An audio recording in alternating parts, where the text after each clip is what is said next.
On today's episode, we're going to talk about book reviews and where to find them. Reviews are the lifeblood of any author, and I want to give you my resources on where I found the great people who take the time to read my work.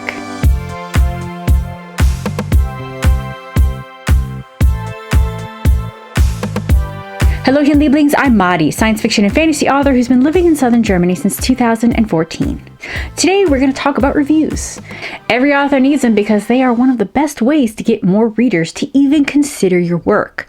A lot of authors are under the misconception that the reviews are about you, the author, and that's not true. Reviews are for readers. The best reviews not only talk about what they liked and not liked about a story, but who they think the ideal reader for this book could be. That way, if you sound like that kind of reader, then maybe that book is for you. And if not, then you know to stay away. But finding people to review your work, especially when you're a debut indie author with little to no platform, is a very steep uphill battle. So I wanted to list the resources I have used to find my reviewers, and at the end of the episode, I'm going to tell you how many emails I had to write in order to get my reviews. But before we get started, hit the subscribe button and ring the bell if you haven't already. Here on Adventures of Lamadi, we talk about writing, living abroad, and everything in between. The first place to look would be with ARC reviewers. It's simply either you send them out through your newsletter or you make a post on social media just saying, hey, I'm looking for ARC reviewers. Then you would create, say, a Google form and ask people to apply through that.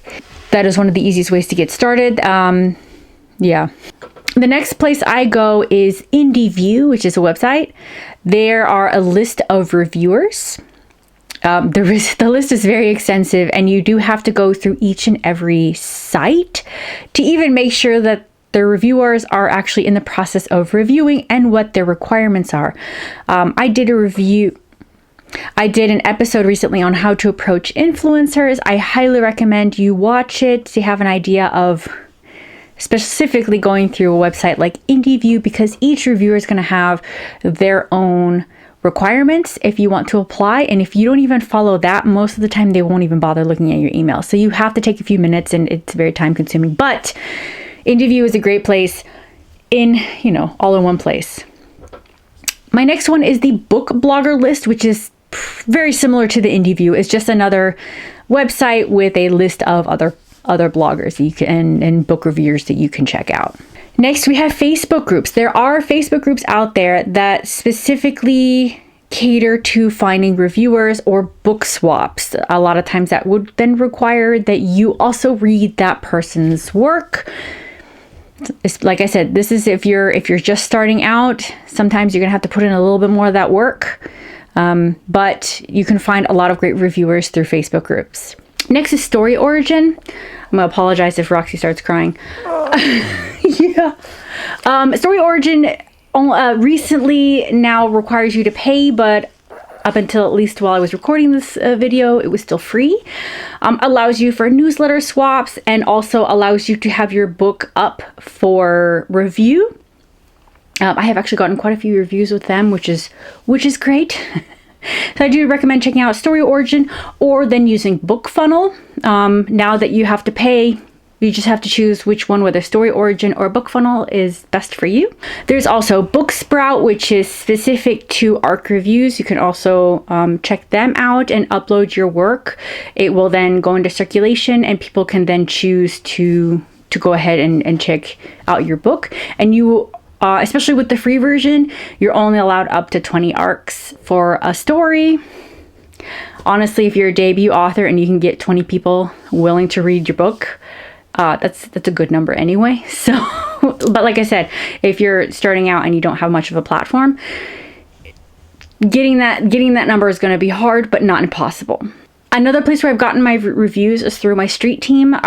Street Team is a group of people that help you with help spreading the word while you're going through pre-sale. I am going through that as we speak. I have my own Street Team, and part of their challenge is to read the book and also leave reviews. One of the last places you can go through blog tours. I have worked with MLC blog tours on Instagram, and I've also gone through Espresso book tours. They're great. They do cost money, but they are a great way to get exposure. But you have to just see if it's within your budget. But I highly recommend at least checking them out. And the thing is about blog tours, they don't actually have to be for release. The first blog tour I ever did was actually like 3 months after the release of God Queen. And then in fact, with Espresso blog tours, I will be doing another blog tour of the God Queen around the time that the last Imperator is being released. You can do whatever you want. Like, not all this stuff doesn't necessarily have to be even leading up to release. I've gone through Story Origin or Facebook groups even after the release of my book. It's just, the important thing is to keep getting those reviews. And lastly, you have NetGalley, which has partnered with the IBPA, which is the Independent Book Publishers Association. That is a steep price, but that is a very popular place right now for a lot of reviewers to go. But like I said, it's rather expensive.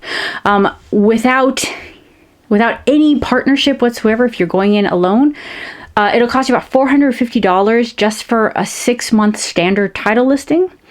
But if you have the IBPA, a yearly membership with them, it's only $3.99. You have to have IBPA to have like the rest of these tiers. If you are not associated with them, the only option for you is the 6-month placement for $450. But with IBPA, you either have the 6-month, which is at $3.99, 3-month, which is at $199, a category spotlight, which is $100, or a featured placement, which is $110. But again, you have to have IBPA membership, which is also, I can't remember off the top of my head, but I want to say it's like another $150, $200. So again, it is very pricey.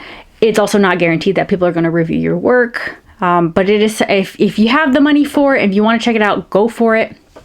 It is, yeah, I haven't tried it myself because I haven't worked that into my budget. But I'm just letting you know in case you are interested. If you've made it this far, congrats. Now, when I first approached reviewers for the God Queen, I mostly used IndieView. I wrote 165 emails. 28 of them said yes, and only about 12 wrote reviews. I got more later through blog tours and street teams and Story Origin. But if you have a small platform like I do at the moment, or none at all, which is what I had back when I first published The God Queen, then you have to put your best foot forward when approaching reviewers and influencers, because that's all you have. Like I said, I have a video that I made recently about how to approach these folks if you want to have an idea of what I did. The biggest takeaway I can give from this episode is that you need to persevere in this industry. Don't give up. You have to put up so much effort for what feels like very little reward, but it will pay off. You just have to keep going. And that's it. Thank you so much for joining me. If you're new here, please consider subscribing, give this video a thumbs up. It lets me and YouTube know that you like this kind of content and you want to see more. Please leave me a comment if you have any questions or if there's a certain topic you would like to see on this channel. If you want fun escapism, my space fantasy The God Queen is available in ebook, paperback, and hardback, and the sequel The Last Imperator is also available for pre-order. What's up? And also, don't forget to sign up for the TLI presale giveaway. If you sign up for my newsletter, you'll get the first 6 chapters of The God Queen, as well as the prequel short story The Knight and the Goddess, so sign up. And I also want to remind you to please leave reviews to your favorite authors, myself included. They really help us out, and it is free to do so. And don't forget to connect with me on social media, whether it is through Instagram, Twitter, or Facebook. And that's it. Until next time, adi!